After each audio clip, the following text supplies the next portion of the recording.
All right. All right. Hallelujah. Hallelujah. Shabbat shalom to our YouTube family. Shabbat shalom. I speak. I welcome the whole Ba'if of YAHUAH'S from the four corners of the earth. I salute the elder Ak Yahuda. I salute the younger Ak Ephraim. I salute the former stranger and Gur and Goyim, Gentile, who has come out of paganism, who has thrown down their idols, and who has come out from amongst them and having engrafted into the house of YAHUAH'S through the Hamashiach, whereby becoming fellow citizens, whereby becoming fellow Natsarim. So I salute the whole entire Ba'if of YAHUAH'S, who are built on the stone that is laid in Zion, in which the whole house of YAHUAH'S is laid upon, who have belief in the Hamashiach, who is also the chief cornerstone, who completes the entire house of YAHUAH'S. So I salute you to the four corners of the earth on this Shabbat Yom. I welcome you, those of you on YouTube, joining us on this Shabbat Yom, joining this Zoom family on the Shabbat Yom, and we welcome you, and the Zoom family welcomes you with a hearty Shabbat Shalom. Shabbat Shalom. Shabbat Shalom. Hallelujah. Hallelujah. Hallelujah. And so as previously mentioned, Zoom family, I was going to put this on YouTube earlier in the week, but Abba impressed upon me to, while doing that, to present it to you at the same time, to present this teaching to you at the same time. So if you're taking notes, the title of this teaching is To Tzyttzyt or Not to Tzyttzyt. To Tzyttzyt or Not to Tzyttzyt, the letter versus the Rukh. To Tzyttzyt or not to Tzyttzyt, the letter versus the Rukh. I warn you, it's going to be a fairly detailed teaching, but it is one that is necessary to once again ensure that we are all on one accord, and that we are operating Akkad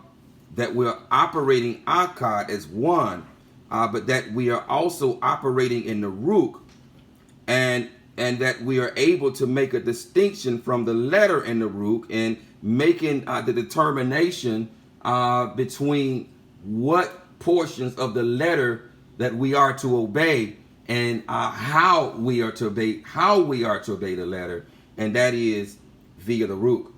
There are indeed 613 laws. There are 613 laws, but many of those laws we can no longer, or statutes, we can no longer obey.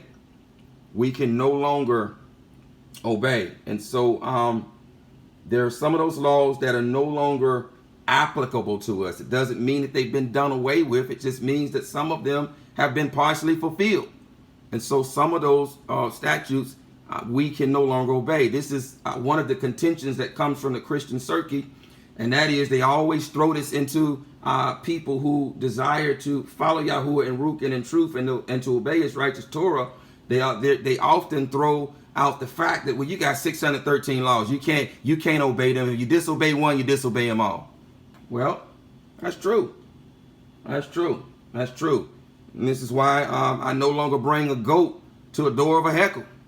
Because if I bring a goat to the door of a heckle, that means I got to obey all of them. I've got to adhere to all of them. So there are certain ones that we no longer obey or adhere to, but there are some that are in the letter that we still must obey. Indeed, there are some that we can't obey, that we cannot obey by necessity. We just cannot obey them anymore, because Abba has made it, he has made it such this way that we can't obey some of them, because some of those were, again, they pointed towards the Hamashiach, and he fulfilled them. He didn't fulfill the whole of Torah, but he fulfilled some of it. But we're going to take a look this day at Tzyttzyt. We're going to take a look at Tzyttzyt this day, and we're going to take a look at it with respect to the letter versus the Rukh. The letter versus the Rukh. So if you have your scriptures, turn with us first to Ma'asha, which is commonly called Acts. Ma'asha, the 15th chapter. Ma'asha, the 15th chapter. Just giving you an understanding here of where we're going. Ma'asha, or Acts, the 15th chapter. The 15th chapter. And I'm going to read here verse 1 through 21. Verse 1 through 21. Indeed, in this text here, they're addressing the spirit in the letter. They're addressing the spirit in the letter here with respect to adult circumcision. With respect to adult circumcision. What did adult circumcision point towards? It pointed towards the circumcision of the heart. It pointed towards the Hamashiach and the circumcision of the heart. And so, indeed, they're addressing the spirit in the letter here with respect to which of the letter do we still keep, which of the letter we do not keep, and in the portion of the letter that we do keep, how do we keep it in spirit and in truth? What does it mean? What does it point toward? What does it point toward in the spirit? And so beginning at verse 1, it reads, "And certain men came down from Yahudah and were teaching the brothers, unless you are circumcised according to the practice of Masha, you are unable to be delivered." You are unable to be delivered. And to my YouTube family, what you need to understand, and I pray that you understand this, is that deliverance and salvation has only been given to one people. It has only been given to one people. Salvation, it only comes through one people, and that is the nation of Yasha'al. The covenants, the promise, and the inheritance has only been given to one people. The restoration of all things has been placed in the hands of this one people. Restoration of all things, meaning the renewal of the eternal covenant, the everlasting covenant that Yahuwah made with creation on the first day of the week. On the very first day of creation, rather. All of this goes through this one people, and that is the house of Yasha'al. He has given this people the way. He has given this people the Torah. He has given this people the Torah, and through this people, he has made us a light to the Gentiles. He has made us a light to the Gentiles. He has proclaimed that we are a nation of priests. We are a nation of Kahanim, declaring to those in darkness the marvelous light of Yahuwah. And through the preaching and teaching of Torah, Yahuwah is drawing mankind out of darkness into its marvelous light. He is reconciling mankind back to himself through his set-apart people. And so mankind, if they want deliverance, indeed, they must accept Yahushua HaMashiach, because he is the door. But if you don't understand that he is of the Yahudim, I don't know what to tell you. He is of the Yahudim. And so when you accept him, and when you are immersed in his set-apart name in the Makuah Tabalah, which is commonly called or falsely called a baptism, and when you receive the immersion of the Rukh HaKadosh, what happens to you is that you are now engrafted into a nation. You are engrafted into the olive tree. You are indeed re-engrafted into the tree of life. And you become a fellow citizen. You become a Yashralim. And so what they were contending about here is, in order for the nations to be saved or delivered by being engrafted into the house of Yasha'al, they had to undergo a physical circumcision. A physical circumcision. Indeed, this is the Torah. This is the Torah. But to undergo this physical circumcision is to trample underfoot the very reason that Yahushua HaMashiach came. And it is to trample underfoot the notion that when we truly receive him, that there is a circumcision that takes place, but it is a circumcision of the heart. He cares more about the inner state of the heart. He cares more about the inner cup than the outer one. And so indeed, there still is a circumcision required, in which this physical circumcision pointed towards. So when Shaul and Barnabas had no small dissension and dispute with them, they arranged for Shaul and Barnabas and certain others of them to go up to Jerusalem, to the emissaries and elders about the question. So being sent on their way by the assembly, they passed through Phoenicia and Shamarum, relating the conversion of the nations.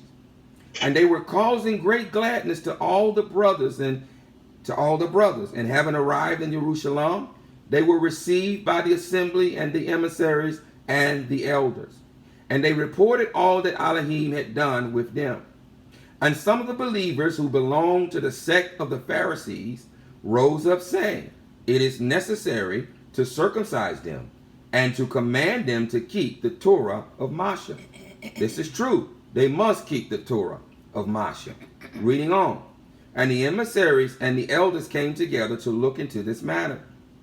And when there had been much dispute, Kepha rose up and said to them, men, brothers, you know that a good while ago Elohim chose amongst us, that by my mouth the nations should hear the word of the good news and believe.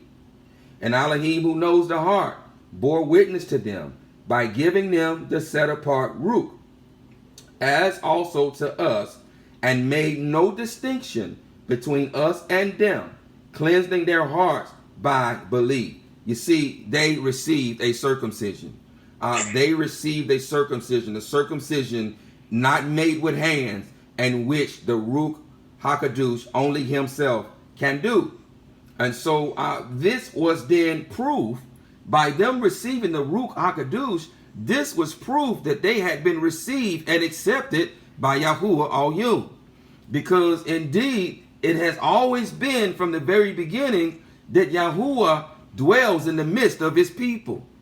That he dwells in the midst of his people. This is how the nations know that Abba Yahuwah has chosen Yasha'al, because he dwells in the midst of us. And if he dwells in the midst of us, because it was never his desire to dwell in ha'ikos or temples or dwelling places made with hands, it was always his desire, and I don't want to step in this teaching because we're going to get more into this down below, but it has always been his desire to dwell in the ha'iko of the human heart. And so this indeed is proof that he still dwells in the midst of his people. And so by them, these nations receiving the indwelling of the Rukh HaKadosh, who gives them a circumcision not made with hands, this is proof that Yahuwah had accepted them as his people, Now then, why do you try Elohim by putting a yoke on the neck of the taught ones, which neither our fathers nor we were able to bear? What yoke? The yoke of the circumcision of the flesh. The flesh profits nothing. The flesh can't obey Torah. The flesh does not want to obey Torah. Hence it is a yoke. It was a yoke. We still circumcise our 8-day-old male sons, but adult circumcision is no longer applicable. It's no longer required because it was a yoke. The circumcision of the flesh was only a reminder of the pain that you had been put under, but it could not subject the flesh into obedience of the Torah. Only the Rukh HaKadosh can give us the power to subject the flesh, to cause it to come into the obedience of Yahuwah's righteous Torah. Only the Rukh can do that. But through the favor of the Master Yahushua Messiah, we trust to be saved in the same way as they, through the indwelling of the Rukh HaKadosh. Through the indwelling of the Rukh HaKadosh, who circumcises the heart and who causes us to give us a love for Torah and a willingness to obey it. And all the crowd was silent and were listening to Barnabas and Shaul, declaring how many miracles and wonders Elohim did among the nations through them. And after they were silent, Yaqub answered, saying, men, brothers, listen to me. Shamaum has declared how Elohim first visited the nations to take out of them a people for his name. And the words of the prophets of the Nabi'im agree with this, as it has been written. After this I shall return and rebuild the booth of Dawood, which has fallen down, and I shall rebuild its ruins, and I shall set it up, so that the remnant of mankind, Adam, not just the house of Yasha'al.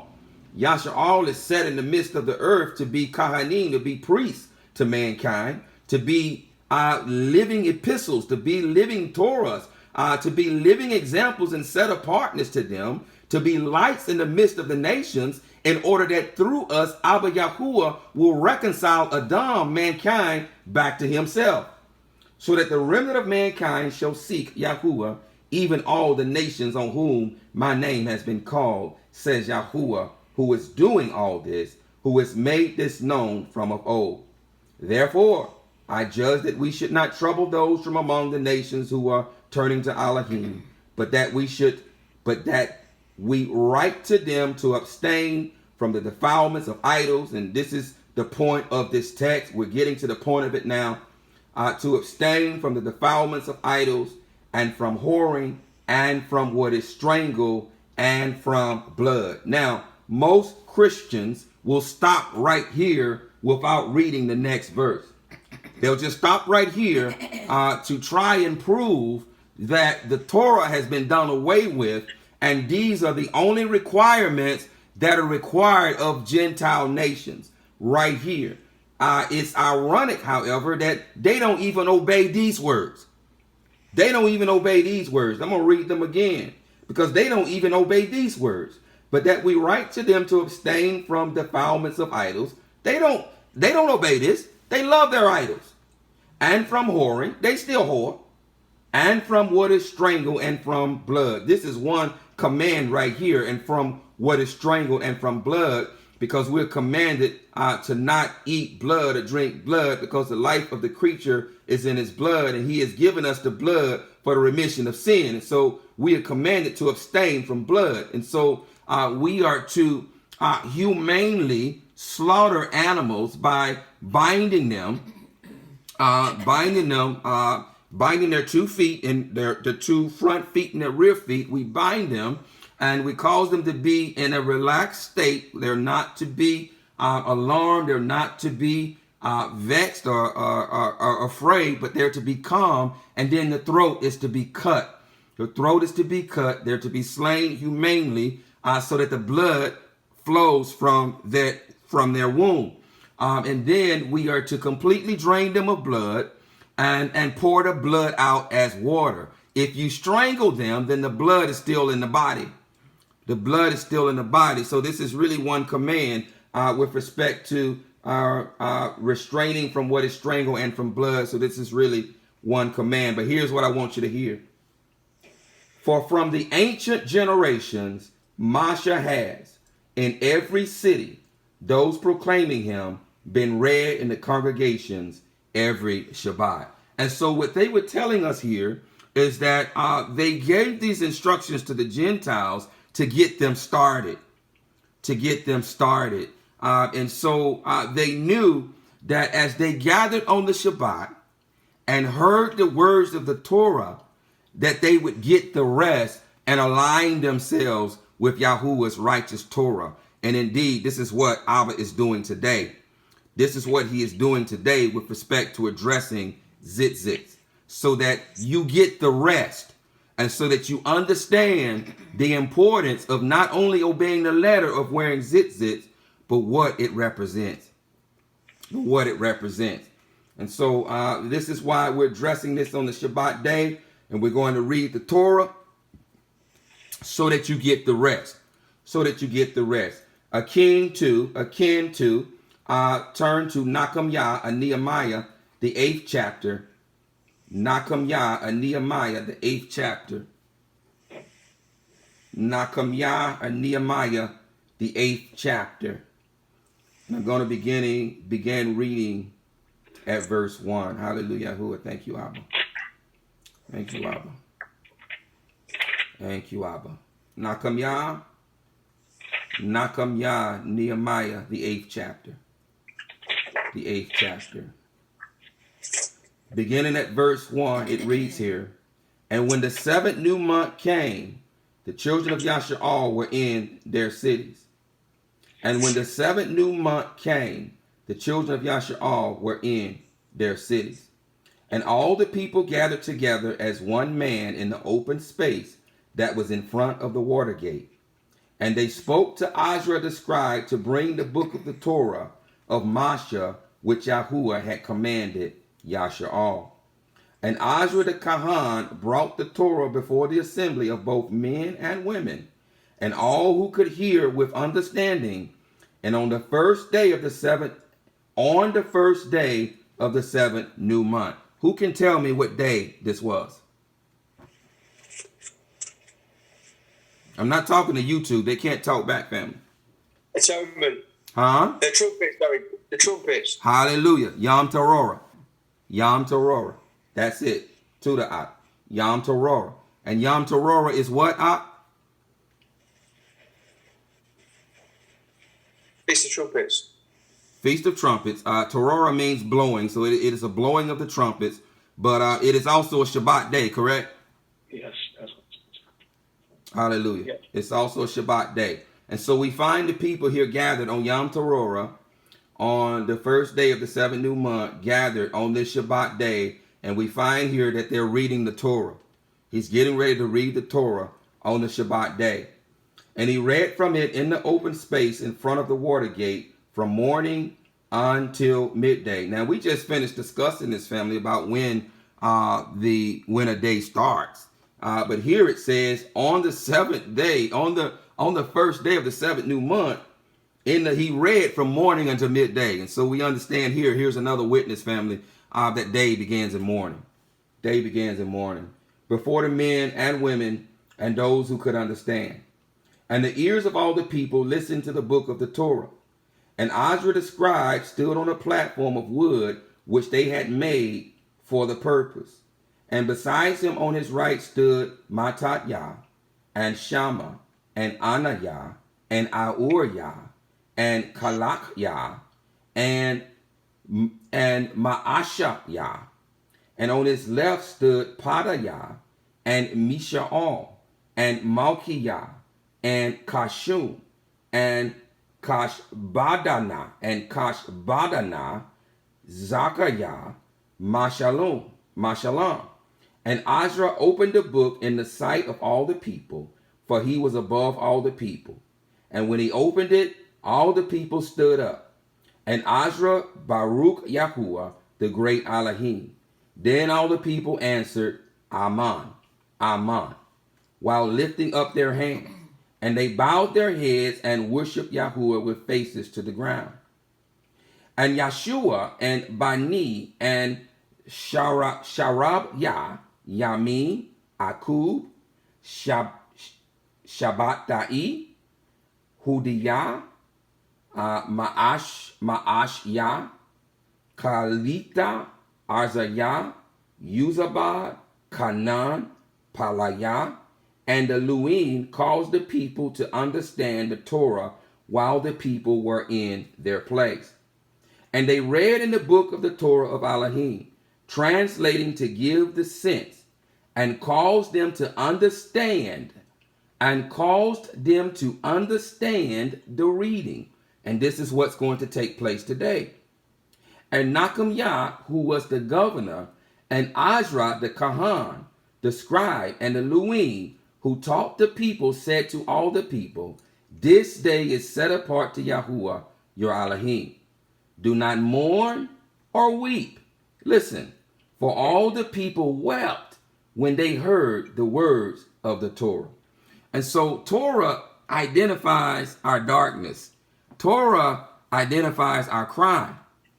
And so when the Torah is read, and this is what the taught ones knew and understood what was going to happen as the nations began to gather on the Shabbat and the Torah was read, which exposes our crime because it defines what crime is, then they would hear, they would understand, they would begin to align themselves with Torah. They would begin to align themselves with Torah. In some cases, they may have the very same reaction that happened here. These people here who had just come from Babylonian captivity hadn't heard the Torah in many, many years. They had not heard the Torah in many, many years. And so here on Yom Teruah, as they heard the words of the Torah and they began to understand what it was that they were not doing, that they had been transgressing Torah, The text declares that they wept and they were sad as they heard the words of Torah being read, which exposed their crime. Then he said to them, go eat. Go eat the fat, drink the sweet, and send portion of those for whom none is prepared. For this day is set apart to our master. Do not be sad, for the gladness of Yahuwah is your strength. And the Elohim were silencing all the people, saying, hush, for the day is set apart. Do not be sad. This is what the Torah does. It exposes sin, or crime rather. And all the people went to eat and to drink, and to send portions and make a great celebration, because they understood the words that were made known to them. And on the second day, the heads of the fathers' houses of all the people, with the Kohanim and the Leviim, were gathered to Ezra the scribe, in order to study the words of the Torah. And they found written in the Torah, which Yahuwah had commanded by Moshe, that the children of YAHUAH'S should dwell in booths in the festival of the Sabbath new month, and that they should announce and proclaim in all their cities and in all Jerusalem, saying, go out to the mountain and bring olive branches, branches of all trees, and myrtle branches, and palm branches, and branches of leafy trees, to make booths, as it is written. And so again, the people hadn't observed this. They hadn't heard Torah in 70 years. In 70 years of captivity, they had not heard Torah. And so now they are studying Torah. And again, this is what the taught ones had in mind with the people gathering on the Shabbat and hearing the words of the Torah. They knew that they would get the rest. As we're seeing here, the people are reading Torah and they're now understanding what it is they had not been doing. So the people went out and brought them and made themselves booths, each one on the roof of his house, and in the courtyards, and in the courtyards of the house of Elohim, and in the open space of the water gate, and in the open space of the gate of Ephraim. And the entire assembly of those who had come back from the captivity made booths and sat under the booths. For since the days of Yeshua, the son of Nun, for since the days of Yahusha, Nun, until that day, the children of YAHUAH had not done so. And there was very great celebration. And day by day, from the first day unto the last day, he read from the book of the Torah of Elohim. And they performed the festival 7 days. And on the 8th day, there was an assembly according to the right ruling. And so this is what the Torah does. This is what the Torah does. This is what the taught ones had in mind when they issued those instructions just to get the nation started, because they knew that as they gathered and assembled on the Shabbat and the Torah of Moshe was read, that they would get the rest and they would begin to align themselves with the set apart Torah. And so in the beginning, we talked about the subject of this teaching with respect to Tzyttzyt or not to Tzyttzyt, the spirit versus the letter. It's important that in many cases that we obey the letter, because this is the word of Yahuwah. But Yahuwah wants us to understand, more importantly, the spirit behind the instruction, the Rukh behind the instruction. What is he trying to tell us in the instruction? What is the intent behind the instruction? Because if we don't understand the intent behind the instruction and align ourselves with the intent behind the instruction, hear me, the letter still kills. It still kills. But only the spirit, the Rukh, gives life. And so now looking here at 2 Corinthians, the 3rd chapter, and I'm going to read verse 1 through 6, just to add more context to where we're going. 2 Corinthians, the 3rd chapter, verse 1 through 6. Corinthian bat. 2 Corinthians, the 3rd chapter, verse 1 through 6. Beginning at verse 1, it reads, are we to begin to recommend ourselves again? Or do we need, as some, letters of recommendation to you, or from you? You are our letter, having been written in our hearts, known and read by all men, making it obvious that you are a letter of Mashiach, served by us, written not with ink, but by the Rukh of the living Elohim, not on tablets of stone, but on fleshly tablets of the heart. And such trust we have toward Elohim through the Mashiach. Not that we are competent in ourselves to reckon any matter as from ourselves, but our competence is from Elohim, who also made us competent as servants of a renewed covenant, not of the letter, but of the Rukh. For the letter kills, but the Rukh gives life. But the Rukh gives life. And so we are living epistles. We are living epistles. We are living letters. We are living Torahs. We're living Torahs. We live out Torah.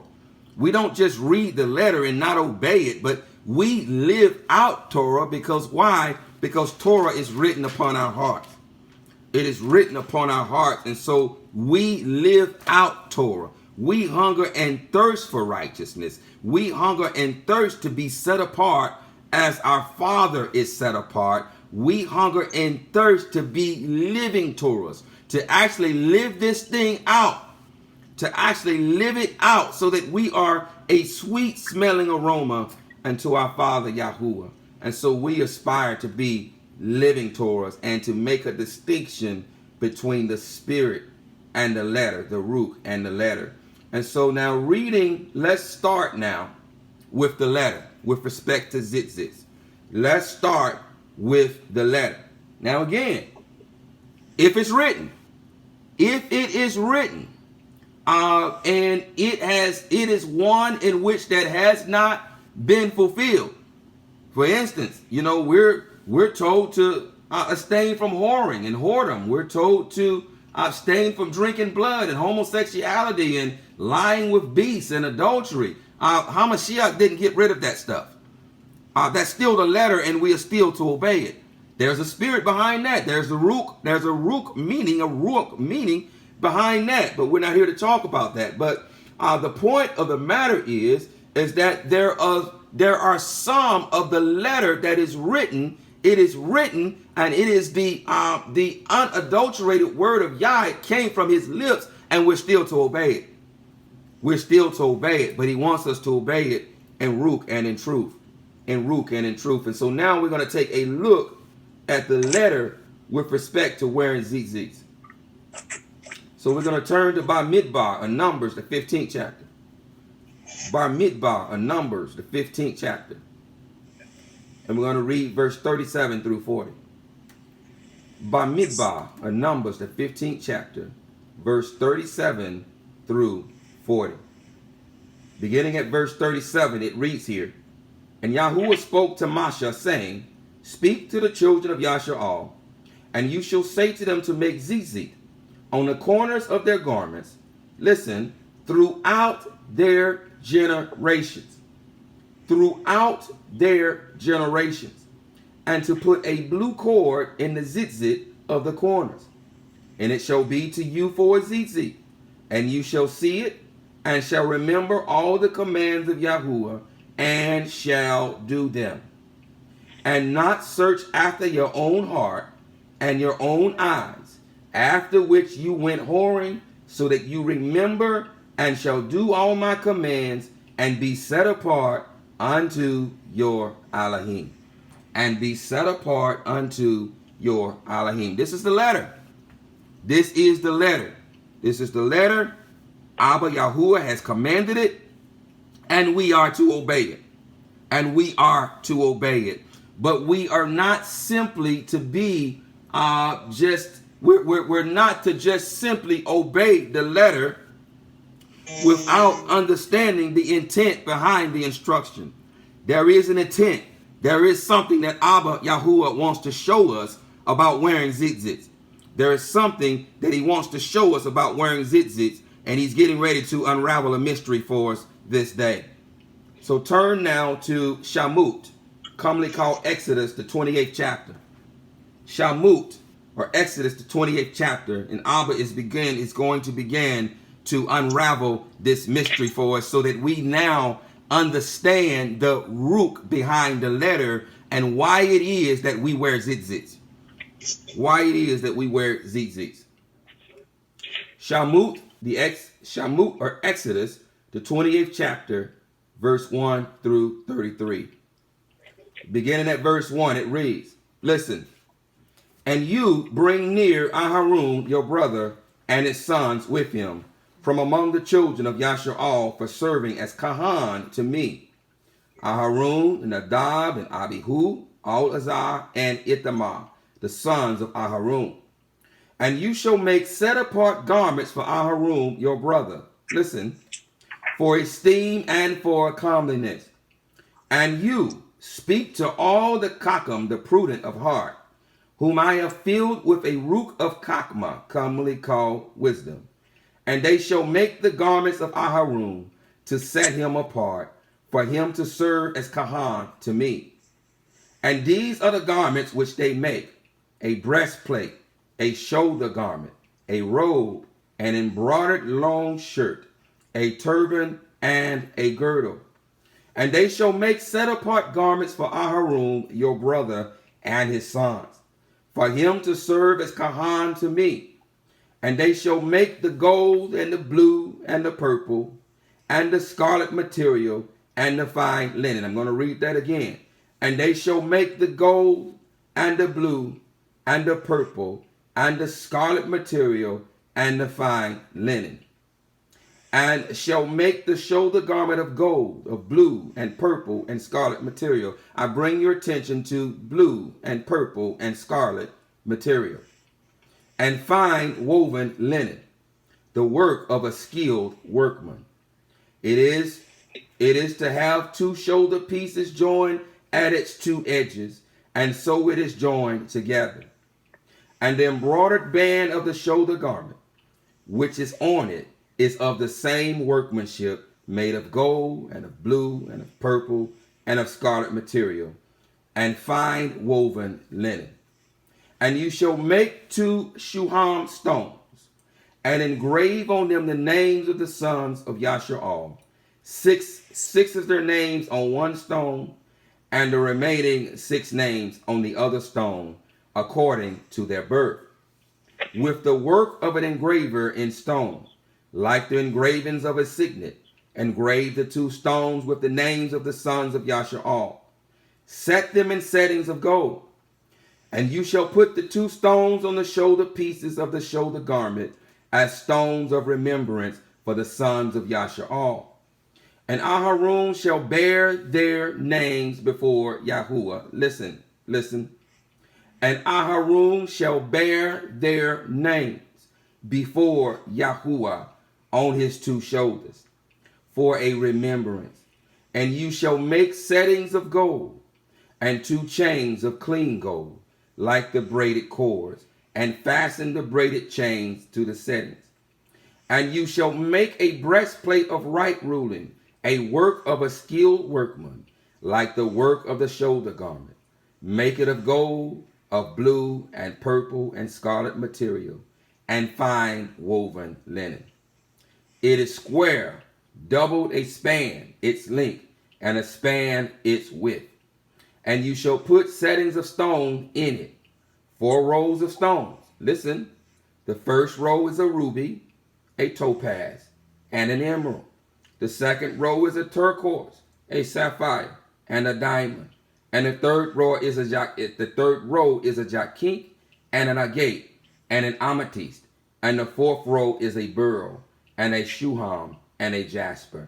They are set in gold settings, and the stones are according to the names of the sons of Yashar'al, 12 according to their names, like the engravings of a signet, each one with its own name for the 12 tribes. And you shall make braided chains of corded work for the breastplate at the end of clean gold. And you shall make 2 rings of gold for the breastplate, and shall put the 2 rings on the 2 ends of the breastplate. And you shall put the 2 cords of gold in the 2 rings which are on the ends of the breastplate. And the other 2 ends of the 2 cords you fasten to the 2 settings, and put them on the shoulder pieces of the shoulder garment in the front. And you shall make 2 rings of gold, and shall put them on the two ends of the breastplate on the edge of it, which is on the inner side of the shoulder garment. And you shall make 2 rings of gold and put them on the 2 shoulder pieces underneath the shoulder garment on the front of it, close to the seam above the embroidered band of the shoulder garment. And they bind the breastplate by means of its rings to the rings of the shoulder garment, using a blue cord, so that it is above the embroidered band of the shoulder garment, so that the breastplate does not come loose from the shoulder garment. And Aharon shall bear the names, listen, and Aharon shall bear the names of the sons of Yasha'al on the breastplate of right ruling over his heart. When he goes into the set apart place, for a remembrance before Yahuwah, continually. And into the breastplate of right ruling, you shall put the Urim and the Tumim, and they shall be on the heart of Aharon when he goes in before Yahuwah. And Aharon shall bear the right ruling of the children of Yasha'al on his heart before Yahuwah continually. And you shall make the robe of the shoulder garment all of blue, and the opening for his head shall be in the middle of it, a woven binding all around its opening, like the opening in a sealed armor, so that it does not tear. And on its hem you shall make pomegranates of blue and purple and scarlet material. And on its hem you shall make pomegranates of blue and purple and scarlet material all around its hem, and bells of gold between them all around. Before we get deeper into this mystery, turn to the same book, Shamut, or Exodus, the 36th chapter, and I'm only going to read there, verse 8 through 11. Shamut, or Exodus, the 36th chapter, and I'm going to read there, verse 8 through 11. Shamut, Exodus, the 36th chapter, verse 8 through 11. Beginning at verse 8. Then all the Cockham-hearted ones among them who worked on the dwelling place, listen, who worked on the dwelling place, made 10 curtains, woven of fine linen, and blue, and purple, and scarlet material. They made them with cherubim, the work of a skilled workman. The length of each curtain was 28 cubits, and the width of each curtain 4 cubits. All the curtains having one measure. And he joined 5 curtains, one to another, and the other 5 curtains he joined, one to another. And he made loops of blue on the edge of the end of the curtain of one set. The same he did on the edge of the end of the curtain on the other set. The same as he did on the end of the curtain on the other set. So what Abba wants us to understand, first let's talk about Aharon. Let's talk about Aharon, who wore the 12 stones of the 12 tribes of Yasha'al above his heart when he went into the tabernacle.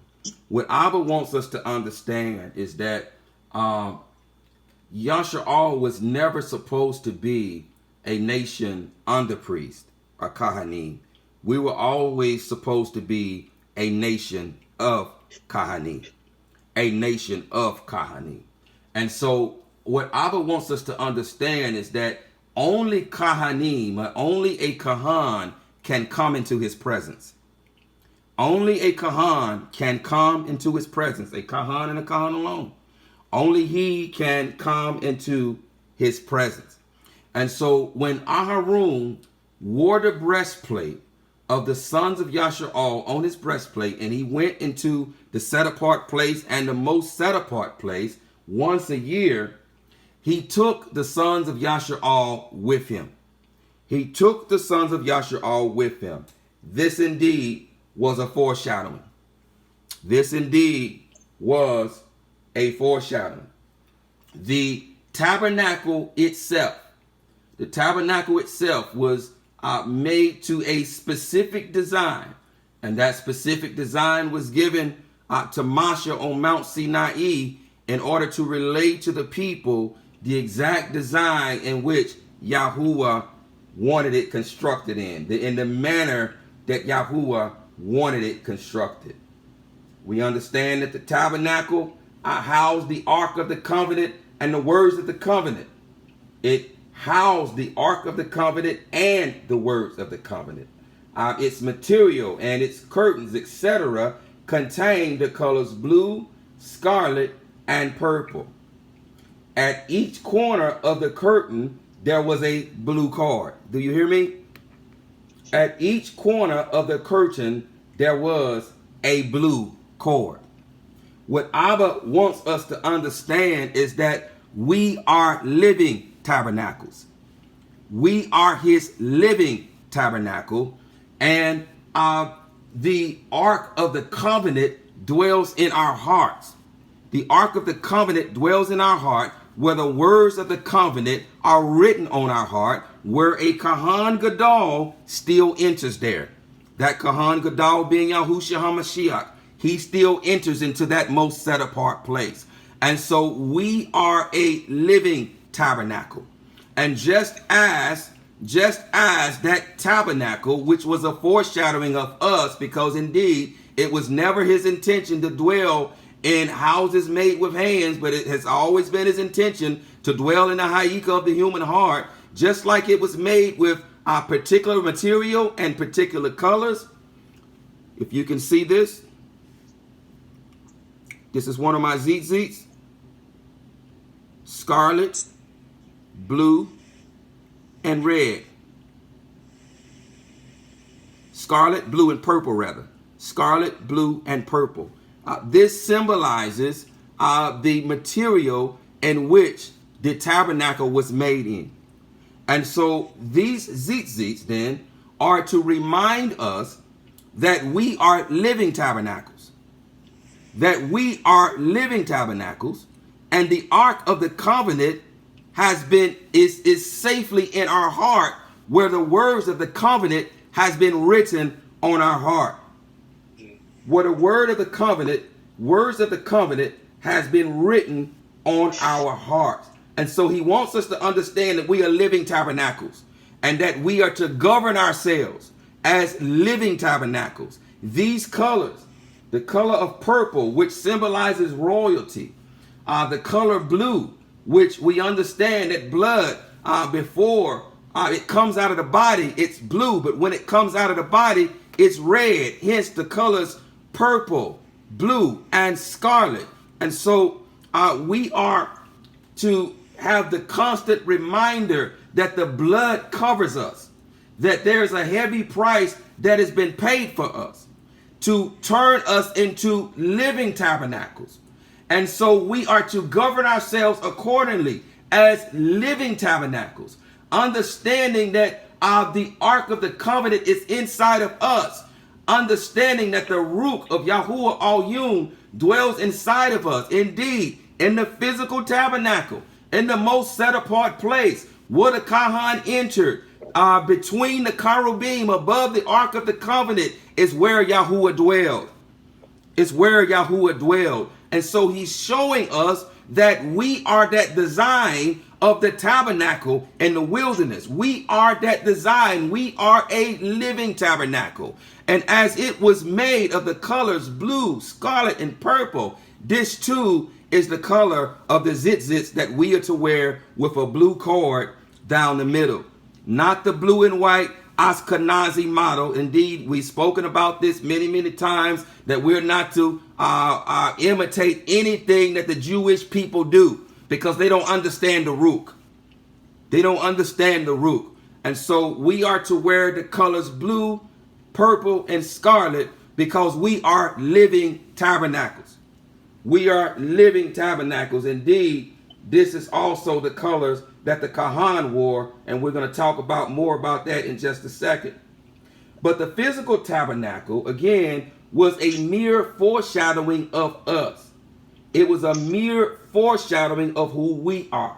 And so we too are to wear the colors blue, scarlet, and purple with a blue cord to remind us that we not only house the word of the covenant, but more importantly, the Rukh HaKadosh, who dwells between the cherubim above the ark. And again, the ark is our heart, in which the words of the covenant have been written upon. We are his covenant people. We are his covenant people, and we are to obey the words of the covenant, and it must be always freshly embedded in our hearts, in our nefesh, that we are living tabernacles. We are living tabernacles, and Yahuwah himself dwells in us, and his ark is in our heart because his word has been written upon our hearts. Are we to obey the letter? Yes, we are to obey the letter of this instruction. It is an eternal command, but the letter still kills. In other words, if we only obey the letter of wearing tzitzit, but have not received the Rukh HaKadosh, who makes us, who alone makes us the tabernacle of YAHUAH'S, and who writes the Torah upon our hearts with the very same finger that wrote the words of the covenant on the 2 tablets of stone on Mount Sinai, whereby giving us a love for Torah and a willingness to obey it, then we are still dead. Then we are still dead. Only the Rukh gives life. We wear tzitzit, but we do not follow the Jewish Ashkenazi model. We obey Torah. We obey Torah, and Torah is Rukh. We obey this command in Rukh and in truth. This is what we do as opposed to what they do in following their wicked Talmud. Following their wicked Talmud, thus they do not wear the appropriate colors. They don't know what the colors mean. They don't know what they represent, and they have no clue as to what it points toward with respect to us being living tabernacles. With respect to us being living tabernacles. We also read that the Kohanim wore these very same colors. They wore these very same colors. Indeed, it's been explained that they wore 12 stones on their breastplate. They wore 12 stones on their breastplate. Indeed, they wore those colors so as to show us who we are, and that is living tabernacles. Because indeed, when they were ordained as Kahan, they were a part of the tabernacle. When the tabernacle was erected, the dedication of the tabernacle worked simultaneously with their ordination, symbolic of them being one with the tabernacle, because they had to stay in the door of the tabernacle the whole time the tabernacle was being dedicated. They had to stay in the door, and this simultaneously coincided with their ordination, and this pointed towards us who has eyes to see that they were one with the tabernacle. They were one with the tabernacle. Indeed, we are living tabernacles. We are living tabernacles, and we house YAHUAH'S in our hearts, and the ark of the covenant is our heart, in which and on which the words of the covenant have been written. So they also entered with 12 stones on their breastplate. They also entered with 12 stones on their breastplate. And I'm going to touch real quick on those 12 stones again. The Kohanim, they wore these very same colors, and we understand this symbolized them being living tabernacles, and they were a foreshadowing. They were an example. Abba Yahuwah set them apart to teach a nation of Kohanim how to be Kohanim, and to show our people how they were to live set apart, and to show them that they were indeed living tabernacles. They were indeed living tabernacles. But they also wore 12 stones on their breastplate, symbolizing the 12 tribes of Yasha'al. We're going to touch on this just a little bit. We're going to touch on this just a little bit. I'm going to recap Shamut 28, the 17th through the 21st verse, just to recapture these stones. Shamut, or Exodus, the 28th chapter, verse 17 through 21. Beginning at verse 17, it reads, "And you shall put settings of stone in it, 4 rows of stones. The first row is ruby," bookmark that, bookmark ruby, "a topaz," bookmark it, "and an emerald. And the second row is a turquoise and a sapphire and a diamond. Pay very close attention to these stones. And the third row is a jacinth and an agate and an amethyst. And the fourth row is a beryl and a shuham and a jasper. They are set in gold settings. And the stones are according to the names of the sons of Yasha'al, 12 according to their names, like the engravings of a signet, each one with its own name for 12 tribes. Again, this was a foreshadowing. This was a foreshadowing. The Kahan was a foreshadowing of us. The Lu'im Kahanan, Kahanim, was a foreshadowing of us. When the Kahan entered beyond the veil, listen, when the Kahan who wore these colors, into my YouTube family, oh, I think you can see it there, who wore these very colors, and who was a living tabernacle, when he entered beyond the veil, he entered the most set apart place, which was the very presence of Yahuwah, who dwelt between the two cherubim. He had to be set apart. The Kahan had to be set apart, as nothing unclean could enter. He wore 12 precious stones, representing the 12 tribes of Yasha'al. When he entered, they entered. This was a foreshadowing of us all being Kahan and entering, listen, through the gates of the city and to the very presence of Yahuwah. Wow. Those 12 stones above the gate, only a Kahan can enter into the presence of Yahuwah. Only he can enter. So this was a foreshadowing of us entering through the gates of the city as Kahan into the very presence of Yahuwah. Into his very presence. Adam and Kua were created equal. This is for my Akuti. Adam and Kua were created equal. They were created equal. But as crime separated us from Yahuwah, and yet we are being restored to him as being Akkad with him, crime also separated Adam and Kua. Crime is what separated them. They were created equal, but crime separated them.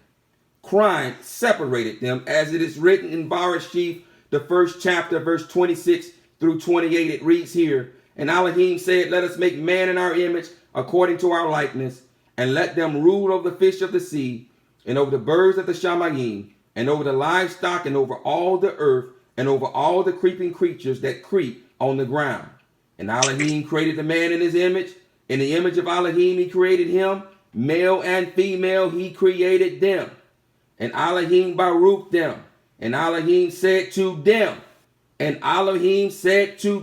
be fruitful and increase, and fill the earth and subdue it, and rule over the fish of the sea, and over the birds of the Shamayim, and over all the creeping creatures on the earth. And so this is how we were created. We were created equal. We were co-rulers over this earth. And in the restoration of all things, this is what being restored, because nothing but Kahan are going to be able to enter through the great gates of the city.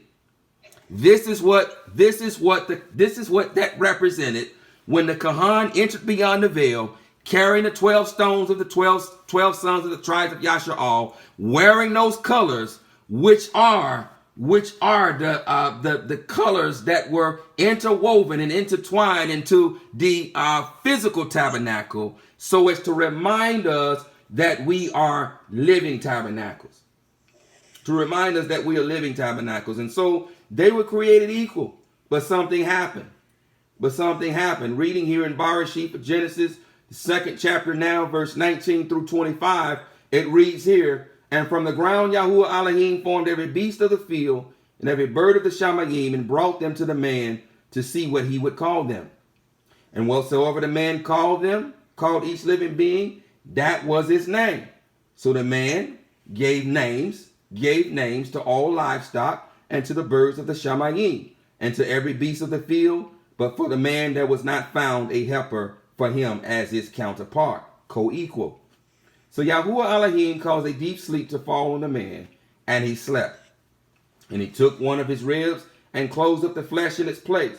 And the rib which Yahuwah Elohim had taken from the man he made into an Aisha, or woman. And he brought her to the Aish, or man. And the man said, this is now bone of my bones and flesh of my flesh. This one is called Aisha, because she was taken out of Aish. She was taken out of Aish. And so we see here, he called her Aisha, but he did not give her a name. He called her Aisha, but he did not give her a name. Now, those of the Zoom family already know this, but I'm speaking this for the purpose of the YouTube family. But at this point, he called her Aisha, but he did not give her a name. But previously, he had given names to all of the animals that were brought to him, because Abba Yahuwah had spoken to him and given him dominion and rulership over all the beasts of the field of the earth and all of the fish of the sea and over all the birds of Shamayim. He had given man dominion over them, and so he named them. He named them. He called her Aisha, but he had not given her a name. For this call, a man shall leave his father and mother and cleave to his wife, and they shall become one flesh. And they were both naked, the man and his Aisha, yet they were not ashamed. So what happened? What happened? Barashit, the 3rd chapter, verse 1 through 20. And the Nakash was more crafty than all the lions of the field which Yahuwah Elohim had made. And he said to the woman, to the Aisha, is it true that Elohim has said, do not eat of every tree of the garden? And the woman said to the Nakash, we are to eat of the fruit of the trees of the garden, but of the fruit of the tree which is in the midst of the garden, Elohim has said, do not eat of it, nor touch it, lest you die. And the Nakash said to the woman, you shall certainly not die. For Elohim knows that in the day you eat of it, your eyes shall be open, and you shall be like Elohim, knowing good and evil. And the woman saw that the tree was good for food, that it was pleasant to the eyes, and a tree desirable to make one cockum or wise. And she took of its fruit and ate. And she also gave to her husband with her, and he ate. Then the eyes of both of them were open, and they knew that they were naked. And they sewed fig leaves together and made loin coverings for themselves. And they heard the voice of Yahuwah Elohim walking about in the garden in the cool of the day. And Adam and his wife hid themselves from the presence of Yahuwah Elohim among the trees of the garden. And Yahuwah Elohim called unto Adam and said to him, where are you? And he said, I heard your voice in the garden, and I was afraid because I was naked, so I hid myself. And he said, who made you know that you were naked? Have you eaten of the tree of which I commanded you that you should not eat? And the man said, the woman, the Aisha, whom you gave to be with me, she gave me of the tree, and I ate. And Yahuwah Elohim said to the woman, what is this you have done? And the woman said, the Nakash deceived me, and I ate. And Yahuwah Elohim said to the Nakash, because you have done this, you are cursed more than all livestock and more than every beast of the field. On your belly you are to go and eat dust all the days of your life. And I put enmity between you and the woman, and between your seed and her seed. He shall crush your head, and you shall crush his heel. To the woman he said, I greatly increase your sorrow and your conception. Bring forth children in pain, and your desire is for your husband now, and he does rule over you. And so now, because the woman disobeyed, she didn't obey her head, this caused a separation.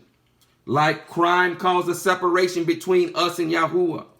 It caused a separation between us, and the restoration of all things is happening right now through the blood of Hamashiach. The restoration of all things is happening. When we are finally gathered and the renewed Jerusalem comes down, this is the restoration of all things. And there will be then no more separation. We will be akkad with him. All of us will be akkad with him. And all of us, male and female, once we've been restored, indeed, I don't believe that we will even have genders.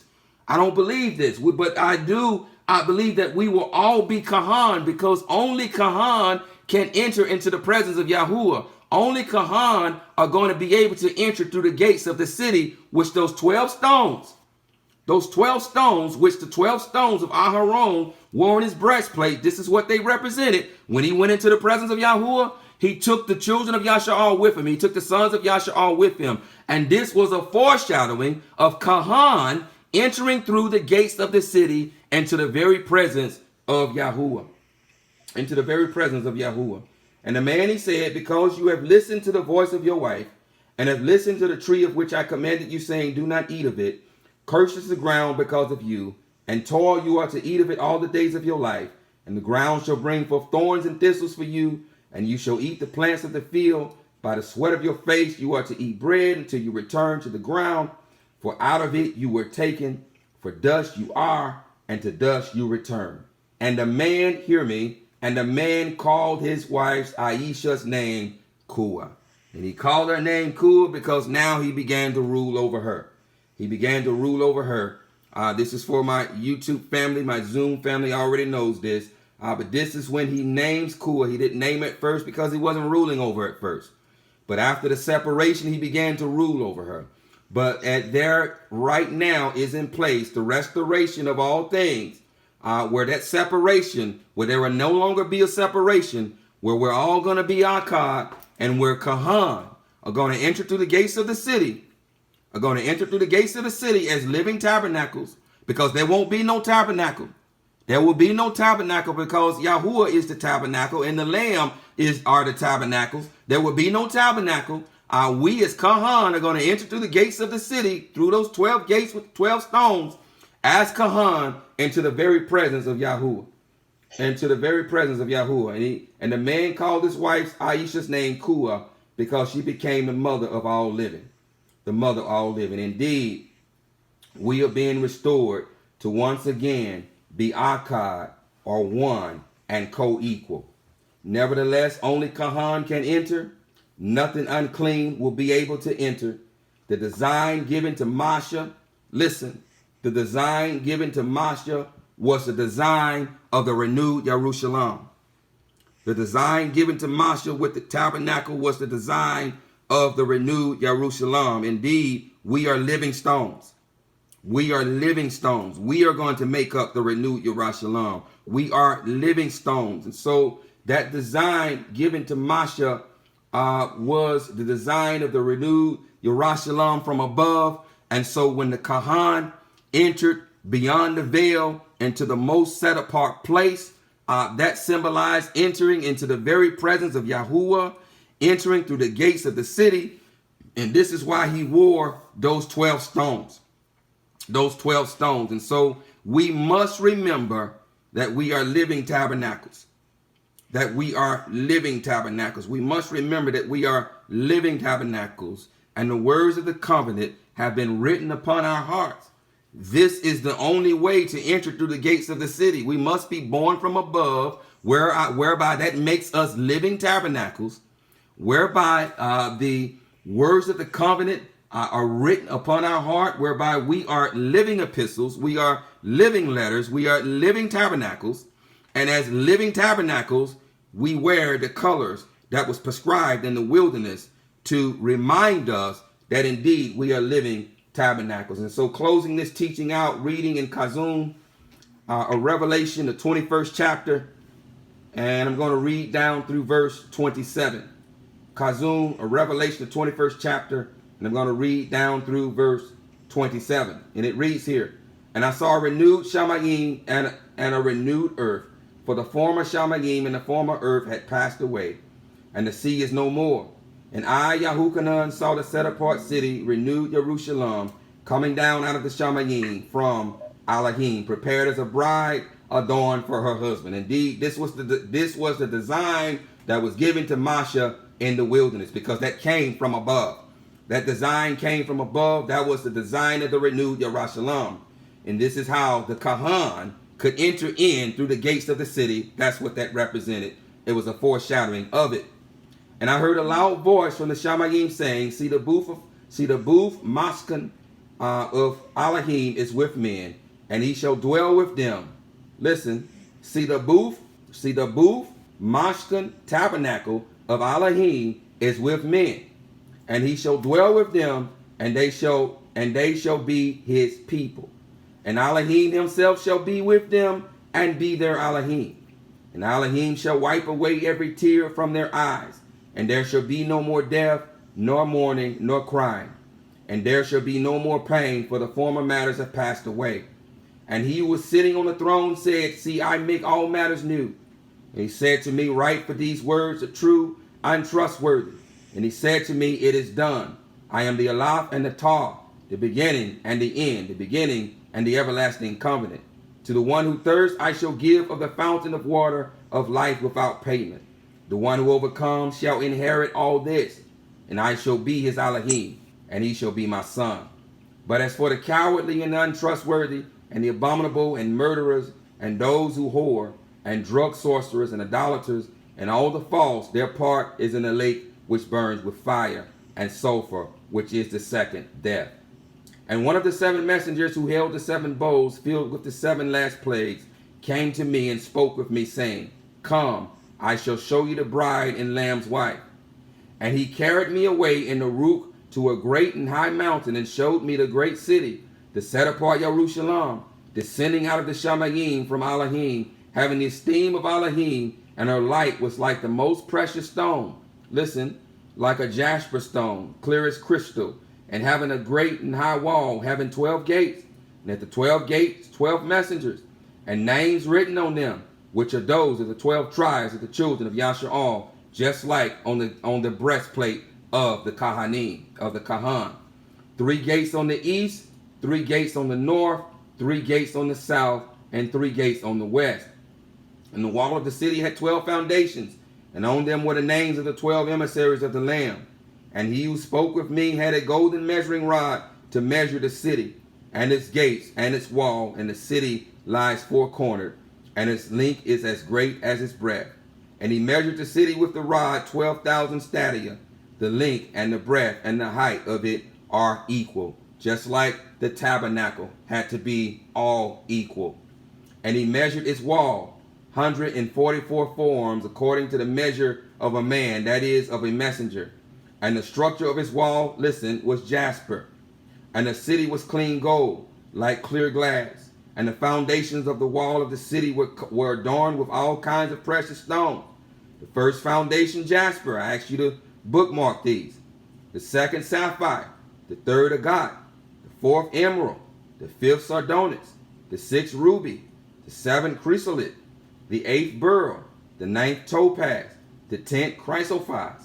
The 11th, jacinth. And the 12th, amethyst. And the 12 gates were 12 pearls. Each one of the gates was a single pearl. And the street of the city was clean gold, like transparent glass. And I saw no dwelling place in it. And I saw no dwelling place in it. For Yahuwah Al Shaddai is his dwelling place, and the Lamb. And the city had no need of the sun, nor of the moon to shine in it. For the esteem of Elohim lightened it, and the Lamb is its lamp. And the nations of those who are saved shall walk in its light, and the sovereigns of the earth bring their esteem into it. And its gates shall not be shut at all by day, for night shall not be there. And they shall bring the esteem and the appreciation of the nations into it.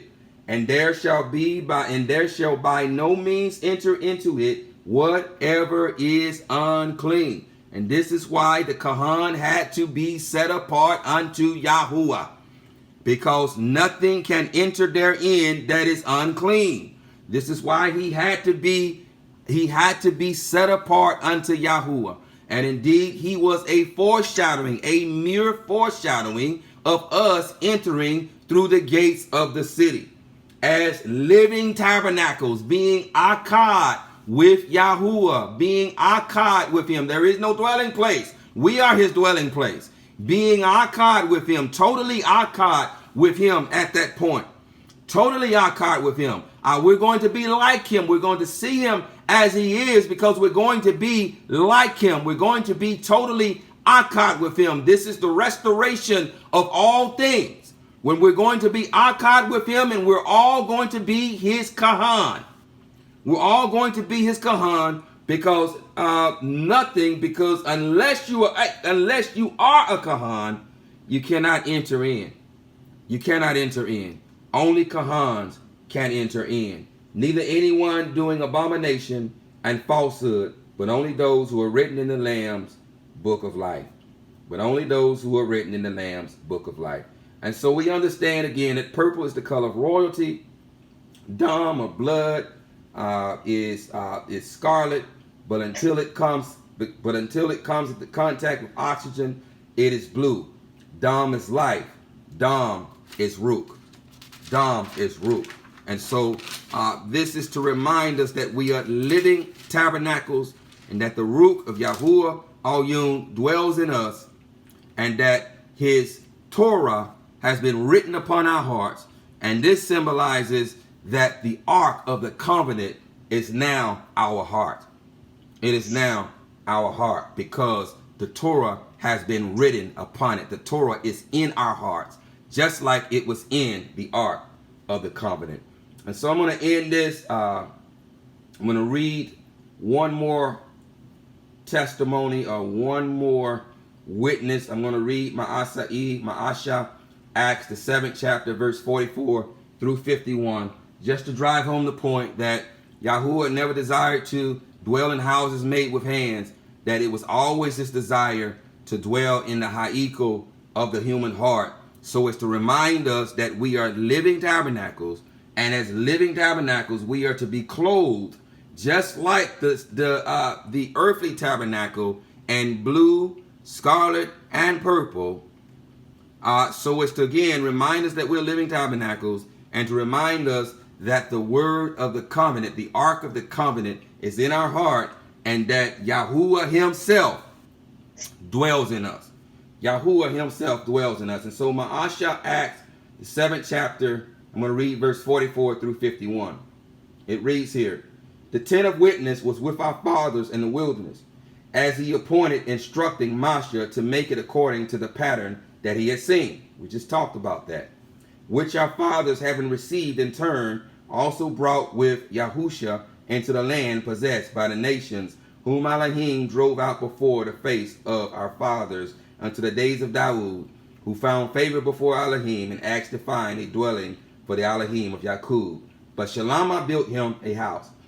However, Al-Yun does not dwell in the dwellings made with hands, as the Nabi says, the Shamaim is my throne and the earth is my footstool. What house shall you build for me, says Yahuwah, or what is the place of my rest?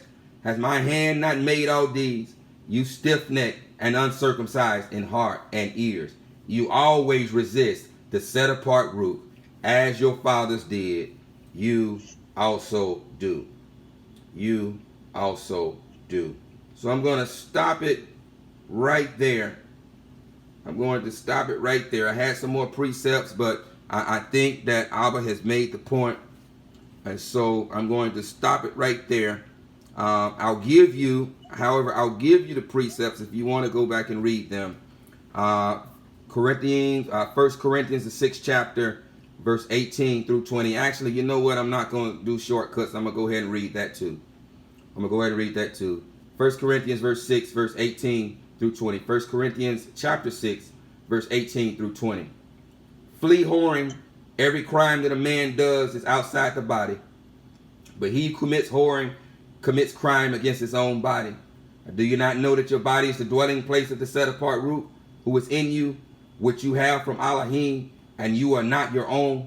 For you were bought with a price. Therefore esteem Elohim in your body and in your Rukh, which are of Elohim. 2 Corinthians, the 6th chapter, verse 14 through 18. 2 Corinthians, the 6th chapter, verse 14 through 18. Do not become evenly yoked with unbelievers. For what partnership has righteousness and lawlessness? And what fellowship has light with darkness? And what agreement has Mashiach with Belial? Or what part does a believer have with an unbeliever? And what union has the dwelling place of Elohim with idols? Indeed, we are the dwelling place of Elohim, which is made of blue, purple, and scarlet material. Thus, we are to wear blue, purple, and scarlet tzytzits to remind us that we are living tabernacles. For you are a dwelling place of the living Elohim, as Elohim has said, I shall dwell in them and walk among them, and I shall be their Elohim, they shall be my people. Therefore, come out from among them and be separate, says Yahuwah, and do not touch what is unclean, and I shall receive you, and I shall be a father to you, and you shall be sons and daughters to me, says Yahuwah the Almighty.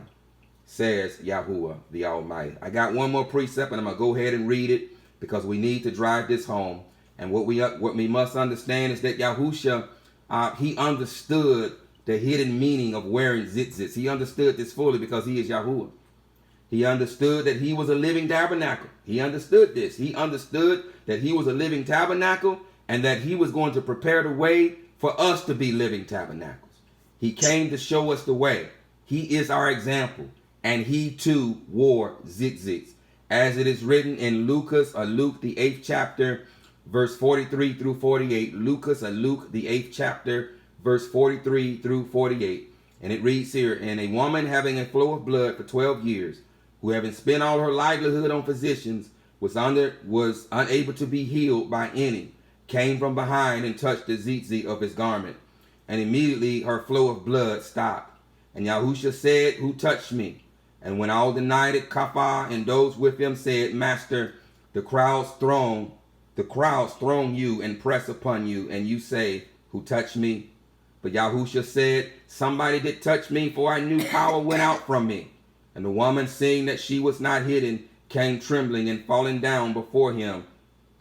She declared to him in the presence of all the people why she had touched him and how she was healed immediately. And he said to her, take courage, daughter. Your belief has healed you. Go in shalom. Go in shalom. And so Yahusha, understanding that he was a living tabernacle, understanding that we too are to be living tabernacles, he too wore tzitzits. He is our example. We too are to wear tzitzits, but we are to have the Rukh-like understanding of what it means. And that hidden meaning is that we are living tabernacles. We are living tabernacles. And the Rukh of Yahuwah dwells in the most set apart place in us, which is the heart. And the Ark of the Covenant, which is our heart, has the words of the covenant written upon it. So we are to wear tzitzits. We are to obey the letter, and we also are to understand the Rukh. And this command is for Aish and Aisha. We are all to wear tzitzits. Hallelujah. Yahuwah. So Yahuwah barak you, YouTube family. Yahuwah barak you and guard you. Yahuwah make his face shine upon you and show favor to you. Yahuwah lift up his face upon you and give you shalom. Thus you shall put my name on the children of Yasha'al, and I myself shall barak them. So be it, so be it, so be it.